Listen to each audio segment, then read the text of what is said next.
संपूर्ण महाराष्ट्रात भक्तिमय वातावरण आहे. वारकरी बंधू पंढरीच्या दिशेने विठुरायाच्या दर्शनासाठी मार्गक्रमण करत आहेत. मलाही वाटले की या भक्तिमय प्रवासात मीही सामील व्हावे, म्हणून केलेला हा छोटासा प्रयत्न. सर्वांचे सोनम्स क्रिएटिव्ह स्टुडिओमध्ये स्वागत आहे. तर आज मी बनवत आहे विठू माऊली इन्स्पायर्ड राखी. तर यासाठी लागणार आहे black, green and orange yarn and 1.5 mm crochet hook. चॅनलला सबस्क्राईब केले नसेल तर सबस्क्राईब करा, लाईक करा, व्हिडिओजला कॉमेंट करा. सर्वप्रथम बेस बनवून घ्यायचा आहे. त्यासाठी मॅजिक रिंग तयार करून त्यामध्ये 6 सिंगल क्रोशे करायचे आहेत. जसं स्क्रीनवर दिसतंय त्याप्रमाणे मॅजिक रिंग तयार करून 6 सिंगल क्रोशे त्यात बनवून घ्यायचे आहेत. सिंगल क्रोशे बनवताना फक्त हुक मॅजिक रिंगमधून पास करायचा. 2 वेढे तुमच्या हुकवर असतील, क्रोशे हुकवर, आणि त्यातून जे तुमच्या दुसऱ्या बोटामध्ये जे यार्न आहे ते पास करून घ्यायचं आहे. अशा रीतीने सिंगल क्रोशे इथे तयार होईल. असे 6 सिंगल क्रोशे मॅजिक रिंगमध्ये तयार करायचे. तर माझ्या काही सबस्क्रायबरनी पर्सनली सांगितल्यानुसार मी हा व्हिडिओ मराठीमध्ये आणि डिटेलमध्ये बनवत आहे. इथे हा राऊंड 1 कंप्लीट झाला आहे 6 सिंगल क्रोशेचा. नेक्स्ट राऊंडसाठी स्लिप स्टिच झाल्यानंतर एक चेन करून घ्यायची आहे आणि नेक्स्ट स्टिचमध्ये 2 सिंगल क्रोशे करायचे आहेत. म्हणजे इथे प्रत्येक 6 सिंगल क्रोशेंमध्ये 2-2 सिंगल क्रोशे येतील, तर कंप्लीट 12 सिंगल क्रोशे होईल. अशा रीतीने इथे राऊंड 2 सुद्धा कंप्लीट झाला आहे. तर राऊंड 3 मध्ये इन्क्रीज करताना पहिल्या स्टिचमध्ये 1 सिंगल क्रोशे घ्यायचा आहे आणि त्याच्या पुढच्या स्टिचमध्ये 2 सिंगल क्रोशे घ्यायचे आहेत आणि हा पॅटर्न 6 वेळा रिपीट करायचा आहे. 1 सिंगल क्रोशे आणि त्याच्या पुढच्या स्टिचमध्ये 2 सिंगल क्रोशे. तर या रीतीने राऊंड संपल्यानंतर टोटल 18 सिंगल क्रोशे त्या राऊंडला असतील. तर इथे राऊंड 3 कंप्लीट झालेला आहे.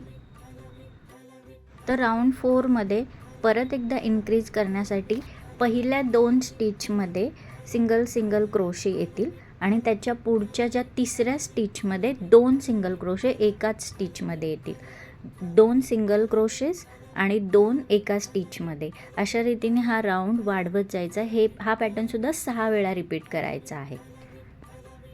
सो राऊंड 4 इथे फिनिश झाला आहे. राऊंड 5 मध्ये 3 सिंगल क्रोशे आणि इन्क्रीज येईल. मग 3 इंडिव्हिज्युअल सिंगल क्रोशे येतील प्रत्येक स्टिचमध्ये आणि त्याच्या जो 4th वाला स्टिच आहे त्या स्टिचमध्ये एकाच स्टिचमध्ये 2 सिंगल क्रोशे आणि हा पॅटर्नसुद्धा इथे 6 वेळा कंप्लीट करायचा आहे.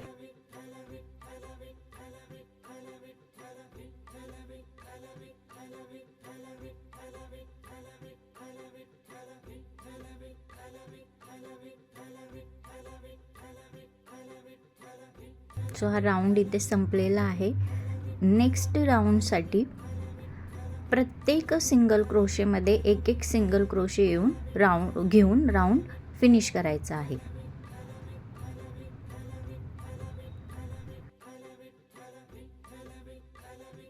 तर प्रत्येक स्टिचमध्ये 1 सिंगल क्रोशे घेऊन हा राऊंड पूर्ण होतो. हे पूर्ण झाल्यानंतर यार्न कट करून घ्यायचं आहे आणि आता इथे ग्रीन कलरचं यार्न यूज करायचं आहे. तर हुकमधून यार्न पास करून घ्यायचं. त्याच्यानंतर 3 चेन्स बनवायच्या आहेत ग्रीन कलरच्या यार्नच्या आणि ह्या 3 चेन हुकवर बनवून झाल्यानंतर पुढच्या स्टिचमध्ये एक स्लिप स्टिच घ्यायची आहे. जेणेकरून इथे हा जो राऊंड आहे तर या साईड्सला, या सर्कलच्या साईड्सला एक फ्रिल तयार होईल. तर पहिल्यांदा आहे त्या स्टिचमध्ये पहिले हुकला 3 चेन बनवून घ्यायच्या. 3 चेन बनवून झाल्यानंतर त्याच्या पुढच्या स्टिचमध्ये स्लिप स्टिच घ्यायची आणि अशा प्रकारे हा पूर्ण राऊंड कंप्लीट करायचा.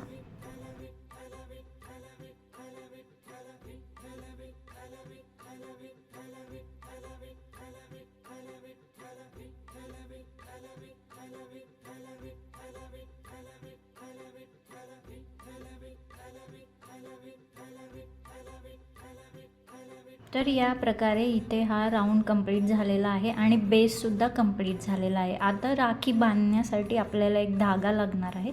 तर इथे मी सेम जे कलर पूर्ण राखीसाठी वापरणार आहे त्या तिन्हींचं कॉम्बिनेशन करून एक चेन बनवली आणि ती राखी बांधण्यासाठी याला स्टिक करणार आहे. तर आता नेक्स्ट आहे विठू माऊली बनवायचं, जे सेंटरला यूज करायचं आहे राखीच्या.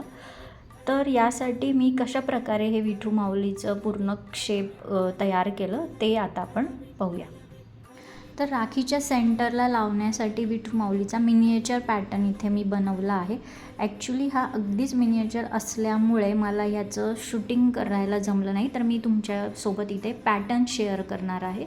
तर head, neck, chest, legs and hands असा पूर्ण बॉडी पार्ट हा बनवलेला आहे. सो पहिला हेड पार्ट बनवला, त्याच्यामध्ये मॅजिक रिंगमध्ये 6 सिंगल क्रोशे घेऊन सेकंड राऊंडला इन्क्रीज करून 12 सिंगल क्रोशे घेतले. त्याच्यानंतर नेकसाठी 2 सिंगल क्रोशे अटॅच करायचे आहेत. आता बॉडी बनवण्यासाठी इथे 6 सिंगल क्रोशेसच्या 5 रोज केल्या आणि आर्म्ससाठी जे आर्म्स आहेत, फोल्डेड आर्म्स आहेत, तर प्रत्येकी 2-2 चेन्स म्हणजे 4 चेन्स येतील. आणि लेग्ससाठी 3 रोजचे 2 सिंगल क्रोशेच्या 3 रोज घेतल्या आहेत आणि खाली 4 सिंगल क्रोशेसचा फ्लॅट एक सरफेस आहे, जो की विटेसाठी आहे. तर हा पार्ट झाल्यानंतर आता माऊली टिळा करण्यासाठी ऑरेंज कलरचा ॲक्रेलिक कलर घेऊन त्याच्यामध्ये ब्लॅक कलरचा एक डॉट दिलेला आहे. तर अशा प्रकारे ही क्यूटशी विठू माऊली इन्स्पायर्ड राखी तयार आहे. माझा हा छोटासा प्रयत्न तुम्हाला नक्की आवडला असेल अशी आशा करते. कमेंटमध्ये नक्की सांगा. व्हिडिओला शेवटपर्यंत बघितल्याबद्दल धन्यवाद. नेक्स्ट व्हिडिओमध्ये भेटूया किड्स राखीसोबत.